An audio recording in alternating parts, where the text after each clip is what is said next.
Yeah. How do you speak a computer's language?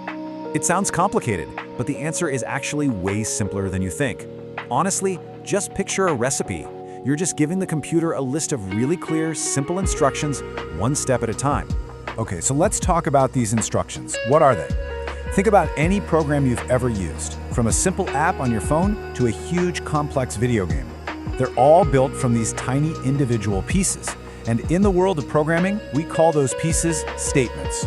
At its core, that's all a computer program is. It's just a to-do list, a list of instructions that you give the computer.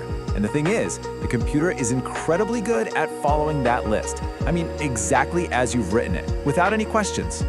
And there's our official vocabulary word for the day. Each one of those instructions on that to-do list, that's a statement. It's basically the programming version of a single sentence. Simple as that. All right, enough theory, let's actually do something. It's time to write our very first instruction. And for starters, we're gonna make the computer talk back to us.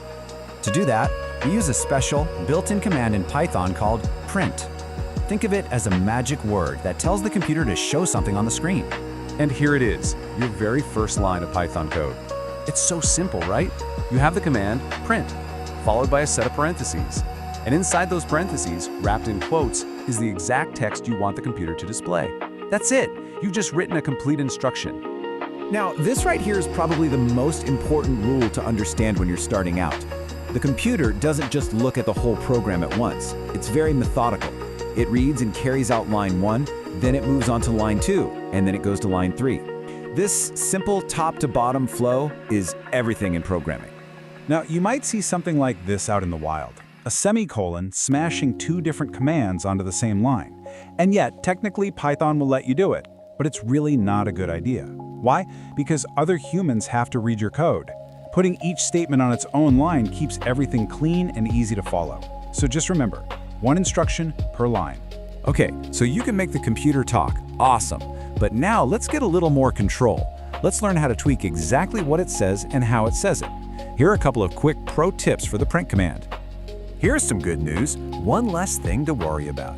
When you're just printing out some simple text, Python does not care one bit if you use double quotes or single quotes. They both do the exact same thing.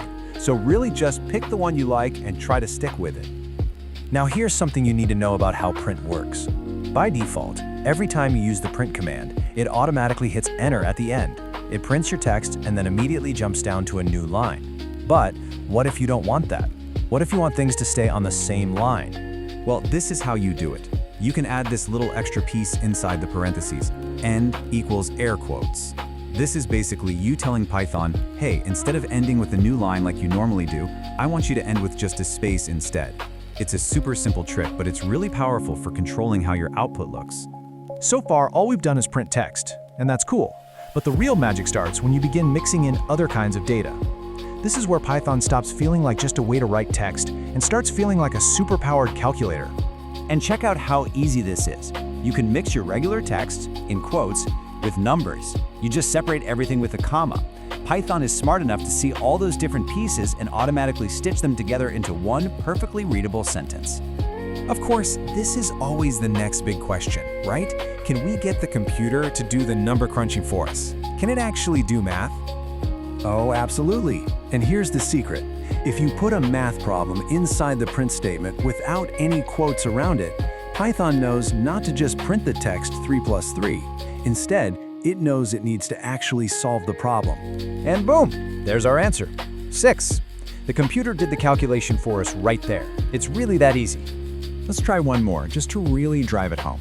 How about multiplication? The asterisk is the symbol for multiplication, but the rule is the same. Just put the problem right inside the parentheses. And just like that, you get 10. You've officially turned a simple command into a pretty powerful calculator. So let's do a quick recap. We've learned that a program is really just a list of instructions, or statements, and that Python runs them one by one from top to bottom. We learned our first command, print, and a few tricks to control what it shows. And, maybe the coolest part, we saw that you can do math right inside of that print statement. These are the absolute core building blocks of pretty much everything else you'll do. And that's really the idea I want to leave you with. We've just scratched the surface with one single command, but every single piece of software you use, no matter how complex, is built from these same simple ideas, just layered on top of each other thousands of times over. So just imagine what's possible.